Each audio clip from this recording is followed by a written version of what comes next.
అందరికీ నమస్కారం అండి. పెసరపప్పుతో వడ చేస్తున్నాను. కొంచెం డిఫరెంట్గా ఉంటుందండి. చాలా బాగుంది ఈ రెసిపీ. చూసేయండి. దీంట్లో సగమే మనం మిక్సీ పట్టుకుంటాం. అంటే కొంచెం పక్కకు తీసి పెట్టుకుంటాం. ఎంత కూడా చిన్న జార్లో పట్టేసుకుంటే బాగుంటుంది. దీనికి కావాల్సినవి చూపిస్తున్నాను.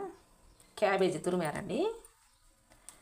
ఈ 2 ఉల్లిపాయలు, కొంచెం జీలకర్ర, చిటికెడు సోడా ఉప్పు అండి, పచ్చిమిర్చి ఒక 7 అండి. కారం ఉన్నాయి, సరిపోతాయి.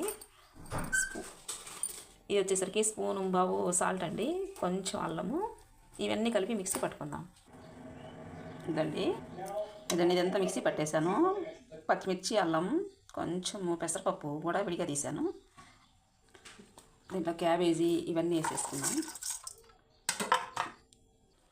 కొంచెం కొత్తిమీర, కరివేపాకు ఇది కూడా వేసుకుందాం 2.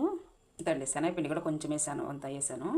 ఒక 50 గ్రామ్స్ ఉంటుంది. ఇంకేదంతా కలుపుకోవాలండి. వాటర్ లేకుండా ముందు కలుపుకొని, తక్కువ అయితే వాటర్ కలుపుకోవాలి. ఇదండి ఇంకొంచెం బాగా ఇది పిండి వేయాల్సి వస్తుంది మనకి. నీళ్ళగా ఉంది. ఇదండి కరెక్ట్గా సరిపోయింది.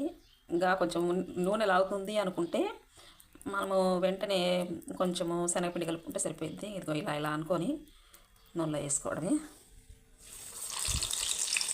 అదండి అంటే కొంచెం హై పెట్టాం కదా, ఇప్పుడు కొంచెం తగ్గించి పెట్టాను. లోగా పెట్టి కాల్చుకుంటే వడ అనేది బాగా కాలుతుందండి. చూడండి నీట్గా ఉన్నాయి కదా, ఇంకొంచెం కాలాలి. ఇప్పుడు తిప్పేస్తున్నాను.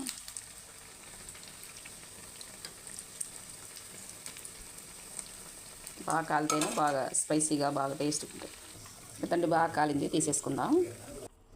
ఇదండి నీట్గా వచ్చింది. దీంట్లో మీకు ఎక్కువ అయ్యింది నూనె లాగుతుంది అంటే శనగపిండి కలుపుకోవడం అండి. బాయ్ అండి. Thank you for watching. బాగా వచ్చాయి నీట్గా.